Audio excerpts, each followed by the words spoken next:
Hello everyone. So this video is all about squats.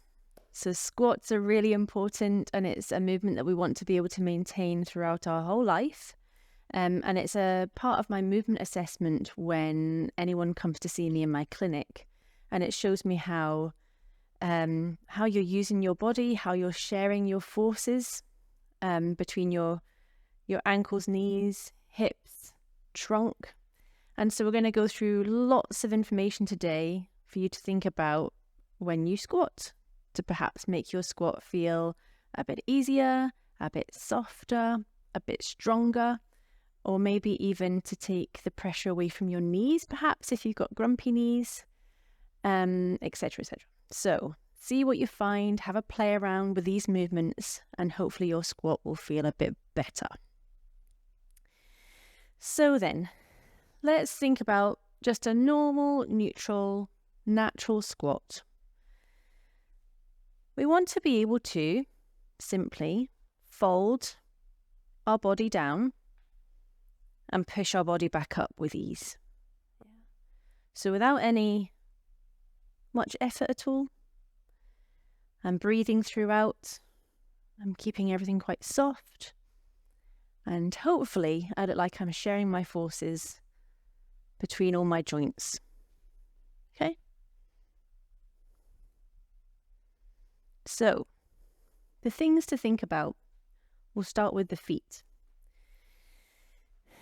Let's start with feet facing forward to begin with, maybe slightly turned out, but wherever's comfortable for you. And ideally, think about being symmetrical. Have a little look at your feet to see where they are. So mine are kind of just about facing forward for this first set of squats. So let's think about the feet, rolling into the inner edges of the feet and then the outer edges of the feet. And so really go to your full range here to notice and feel the outer edge and the inner edge. Because what we want to do when we squat, we want to have all of the surface of the feet in contact with the floor. So that when we fold down, we're going to be folding down through our center, and generally then our knees are going to be aligned. So perhaps you might need a mirror to see what's happening if you can't quite feel it in your mind's eye. If I was to roll into my right foot, into my inner edge of my right foot, my knee has to go in the way. It has to collapse in the way. And it might not be as big as that. It might be ever so subtle. If I squat by rolling my knees in a little bit into my inner edges of my feet, my knees knock together ever so slightly. And over time, perhaps, that could lead to grumpy knees. Okay? So by simply thinking about where you are in your feet, maybe we'll think about the tripod of support, heel, base of the big toe, base of the little toe. Let's try and stay planted through the whole feet. As you squat, and then your knees have to be centered. Okay, so that's the feet. Let's now think about where we put our weight in our feet. Quite often we've been taught to bring our weight right back into our heels. And so if we do that, bringing the weight back into the heels, we might not be able to go just so low because the front of the feet, the front of the ankles have to grip. Toes tend to lift up, and the front of the ankles tend to grip, locking the ankles up, meaning that you think, I can never go very deep in my squat. Well, if you play around with where your weight is in your feet, you might go a little bit deeper. So, go wherever you need to be in your feet. Maybe we'll play around with coming into the heels. Let's go halfway down. And then just simply bring your body weight forward into more the center of the feet, maybe a bit more forward. You can play around. There's no right or wrong. But there's just that, maybe that little sweet spot you can find, which is perhaps more forward than where you would normally go, to release through the ankles then to go a bit deeper. Because if we're a little bit more centered, the ankles can be balanced with the muscle tension, meaning we can fold through them a bit easier. So that's another thing to think about. Next, let's talk about the hips. We'll come back to the knees in just a sec. Because whatever we're doing with our feet and our hips, our knees kind of tend to follow. So let's talk about hips. I like to get people in tune with their sitting bones. So the sitting bones, if you want to sit on a chair and put your hand underneath your bum, you'll feel your bony bits in your bum, your sitting bones. And they're quite big, so really get in tune with your sitting bones. And I like to encourage you to imagine arrows on your sitting bones. So then, when standing up, my arrows on my sitting bones are generally facing the floor. As I squat down, they're still generally facing the floor. So, arrows are facing down. If I squat, my arrows are still generally facing the floor. What can happen is some people like to go into a bit of a tucked pelvis when they squat, so my arrows are now facing forward. Some people do the opposite. They stick their bum out. Arrows are facing up the wall behind you as you squat. So they're still a good way to squat, but it's maybe not the easiest, most efficient way to release through your hips in a balanced way so you can challenge the depth of your squat. So something else to play around with. Where do you go? Perhaps it's back. Perhaps it's tucked. Play around with seeing if you can allow your sitting bones to separate away from the backs of your knees, arrows facing down as you squat. I'm just going to shift my weight there too. So there's no fixed way. It's a case of playing around with it and seeing what feels good, seeing what feels best, what feels most efficient, easier. Because then, once it's easier and more efficient, we can add more load and get stronger in our squat. Right. We can use a ball as well to help us think about our sitting bones. So let's do that next. So we can use props to help us with our squat. I've got a big gym ball which I'm going to use, but you can sometimes come across these small Pilates balls. And if not, you can just use a wall, and that's fine. It's just a bit easier with a ball behind you, but I'm just showing you for reference to see if this resonates with you. I'll just chuck this little one away. Okay, so if you have access to a gym ball, you're going to put it on a wall and put this behind the small of your lower back. I've got nice sticky socks on, so you want to make sure that you're not on a slippy floor, because your feet need to come a bit further forward than the ball.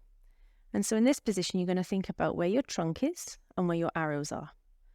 So if I soften my knees, I could send my arrows towards you, tuck in my pelvis, or I could send them back under the ball.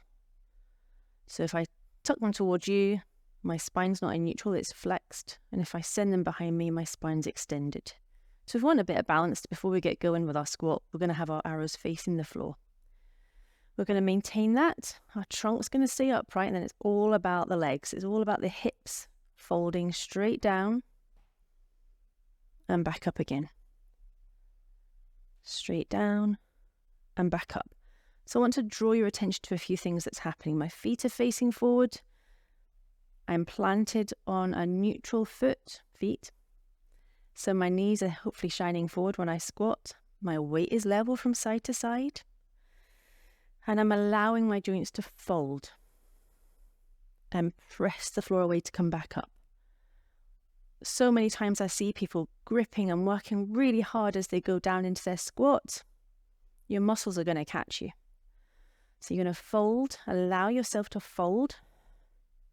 Your muscles will catch you to push you back up again. A couple more times then.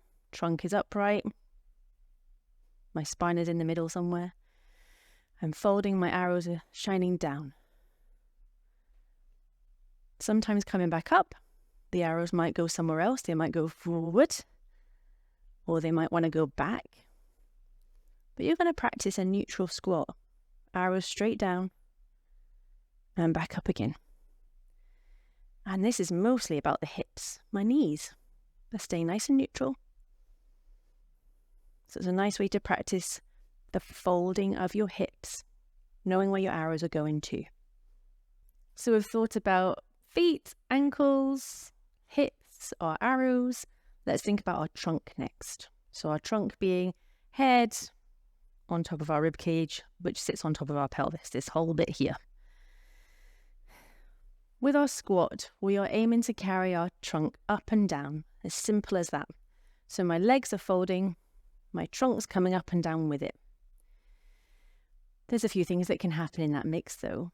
If we want to find our neutral natural squat, we want to start thinking perhaps about our breastbone to sacrum relationship. So our breastbone to sacrum relationship is really important for many things, and it's something I teach people all the time, especially if they've got ongoing back pain. So I'll explain a bit more about that later. But if I just go to the side so you can see what's happening. Your sacrum is this bone here in your pelvis. So you have your lumbar spine, your long curved shaped bone of your sacrum, and below that is your tailbone. So get in tune with your sacrum and know that it's quite a long bone too. Some people just kind of poke the top bit, whereas it's this long shaped bone. And of course you've got your breastbone, your sternum here too, which is also a long bone. So depending on where they are shining, positioned, will depend on where your spine is. And so if you know where you are, if you know where you could go, then you have choices of where to place your bones. So then, hand on breastbone, back of the hand on the sacrum, and we'll shine both bones up to the ceiling. And then we'll shine both down to the floor. So, as we shine both bones up to the ceiling, the whole spine is extending, ideally. But you can tune in to see if there's any part of the spine that's not joining in. What can you do to soften that to make it join in? And then we're going to shine both bones down to the floor, tucking the pelvis, scooping the breastbone down. The spine is flexing. So bones up, spine's extending, back muscles are on, scooping down into more of a C-curve spine, and we're flexed. We're going to place our bones so that they're shining directly away. So my breastbone's shining forward, my sacrum shining directly back. We're not up or down. That connection is going to stay the same as I squat. So the spine might tip as one, the trunk might tip as one, but the breastbone and sacrum relationship remain the same. If I show you a squat where my bones are going to shine up, it would look like this. I'm just getting my arms out of the way here. Yeah? So my trunk, my spine is going into extension if I let my bones shine up. Perhaps you've been tall, chest up, shoulders back. Perhaps you've got a bit of a sore back and you're a bit locked in your lower back. It might feel like this, and it might feel really odd to let that go, to soften the bones. Ask them to soften and shine forward. Keep them soft there and make it all about your legs. And you can generally go a bit lower, and generally it's a bit easier.